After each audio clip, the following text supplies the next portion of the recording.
연성결학원 1. 낙화유수. 한밤중까지 자고 있던 저구는 누군가 어깨를 미는 바람에 잠에서 막 깨어나는데 혈도승이 낮은 소리로 말했다. 침입자가 왔다. 저구는 순간적으로 놀랐으나 누군가 들어왔으니 이 눈 속에서 나갈 수 있겠다는 생각에 기쁜 마음이 되었다. 낮은 소리로 혈도노조에게 물었다. 어디죠? 혈도승은 서쪽을 향해 머리짓을 하며 말했다. 넌 소리내지 말고 누워있어. 적의 무술은 상당히 강해.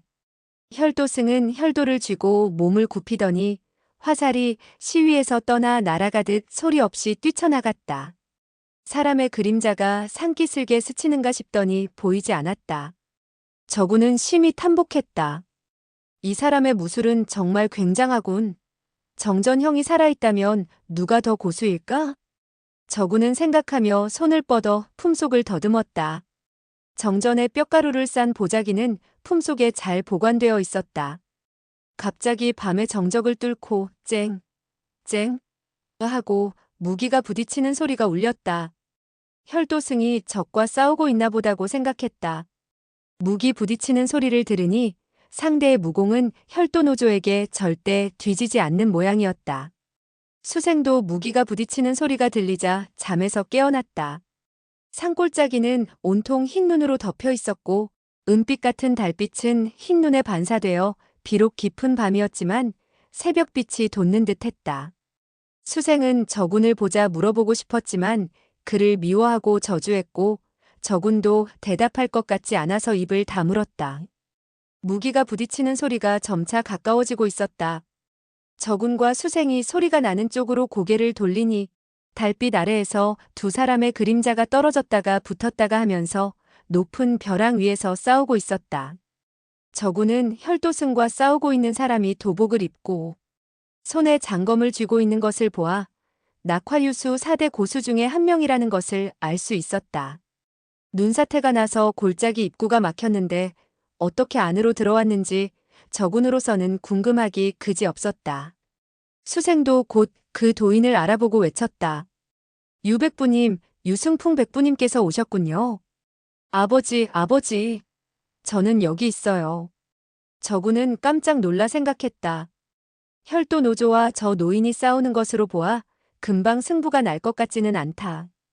그녀의 아버지가 이 말소리를 듣고 쫓아온다면 나는 목숨이 10개라도 살아있지 못할 것이다.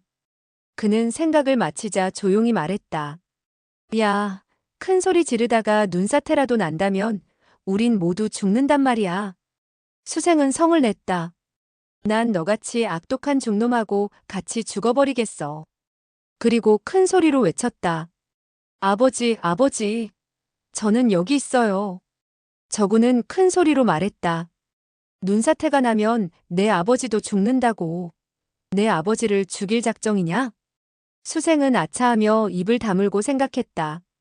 우리 아버지의 재주가 얼마나 좋은데. 눈사태가 났지만 다른 사람들은 몸을 피했고 유승풍 백부는 골짜기로 뛰어들었다.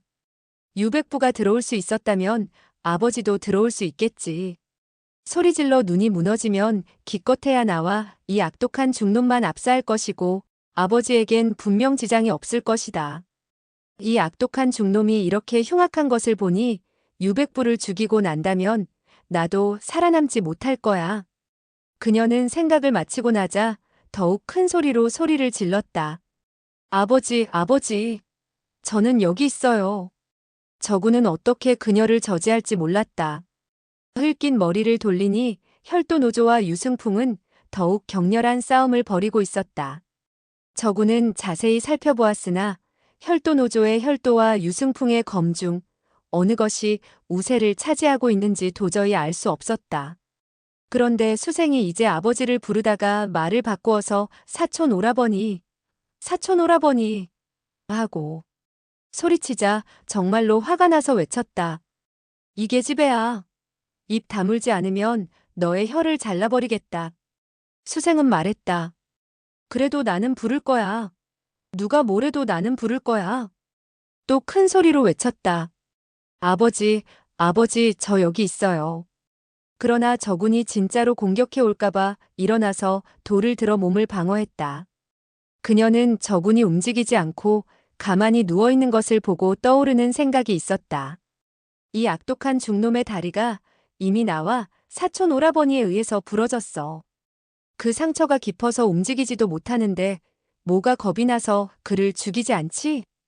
이어서 생각했다. 난 정말 바보야. 혈도노조가 몸을 둘로 나눌 수 없는 이상 이 조그만 악승을 도와줄 수 없을 텐데 말이야. 그녀는 돌을 들고 힘껏 저군의 머리 부근을 향해서 던졌다.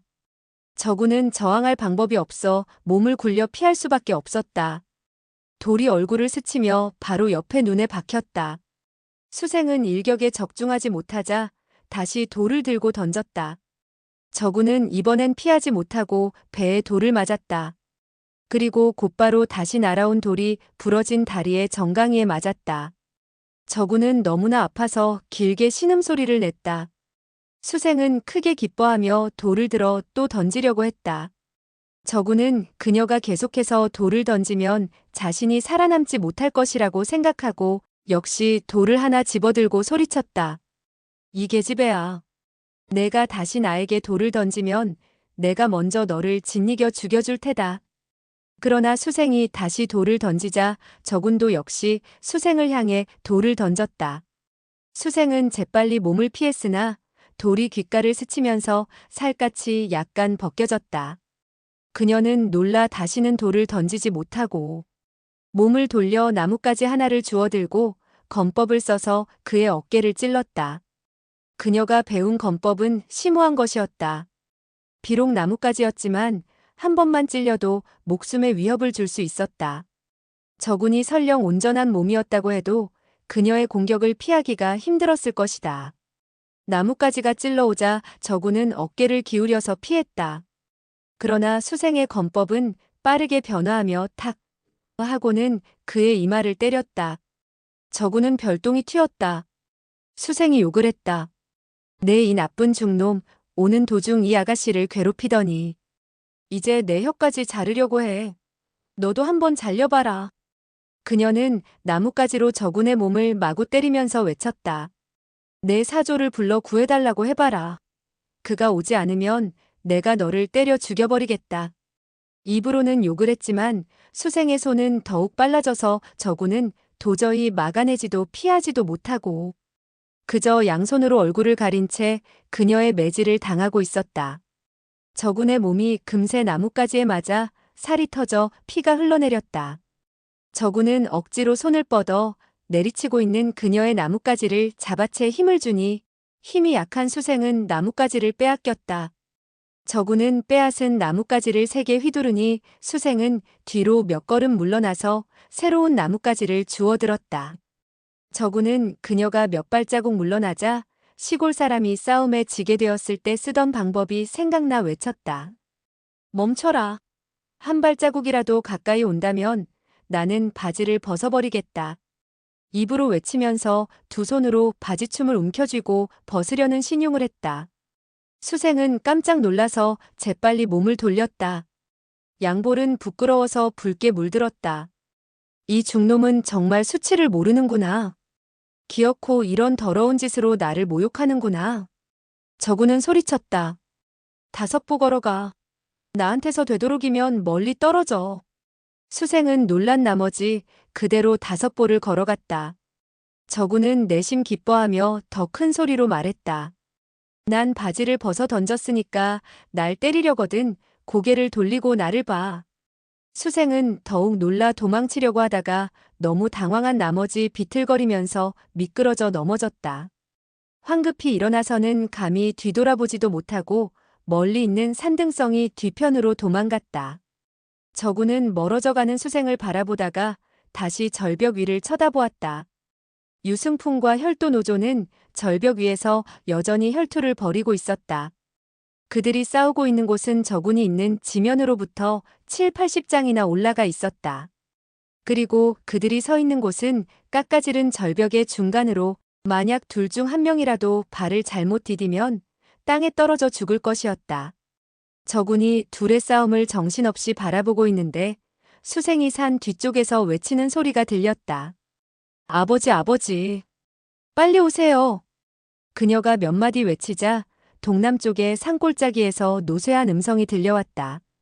우리 예쁜 조카 수생이 아니냐? 아버지는 약간 부상을 입었다. 곧 오실 것이다. 수생은 말하는 사람이 바로 낙화유수 중 둘째인 화철가님을 알자 급히 말했다. 화백부, 아버지는 어디 계세요? 어떻게 부상당했죠? 눈 깜짝할 사이에 화철가는 이미 수생의 곁으로 날아와서 말했다. 눈사태가 났을 때 산봉우리에 있던 돌이 육백부의 머리 위로 떨어지는 것을 쳐내셨다. 단지 그 돌이 너무 무거워서 손을 약간 삐셨을 뿐이야. 수생이 말했다. 악독한 중놈이 저쪽에 있는데. 벗었어요. 화백부 빨리 가서 죽여버려요. 화철관이 말했다. 좋아, 어디 있지? 수생은 저군이 누워있는 쪽을 손으로 가리켰는데 여전히 고개를 돌리지는 않았다.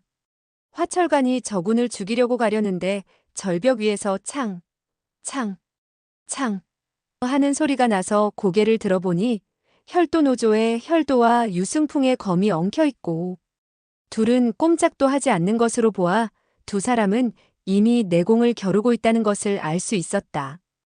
화철관은 생각했다. 악독한 혈도승이 이처럼 맹렬스러운 것을 보니 유현재가 우세를 점할 것 같지 않군. 내가 끼어들지 않을 수 없구나. 여러 명이서 한 명을 공격한다는 것이 비록 수치스럽지만 이 혈도승과 혈도문의 악행이 워낙 높으니 만일 내가 이 혈도승을 죽일 수 있다면 수치스러움을 면할 수 있을 것이다.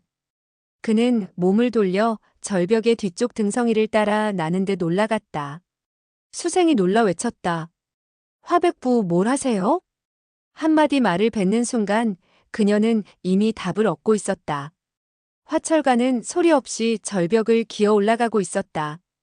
그는 오른손에 강철로 만든 단창을 쥐고 석벽을 창끝으로 찌르면서 몸을 날렸고 그 모습은 유승풍이나 혈도노조보다 훨씬 고명해 보였다.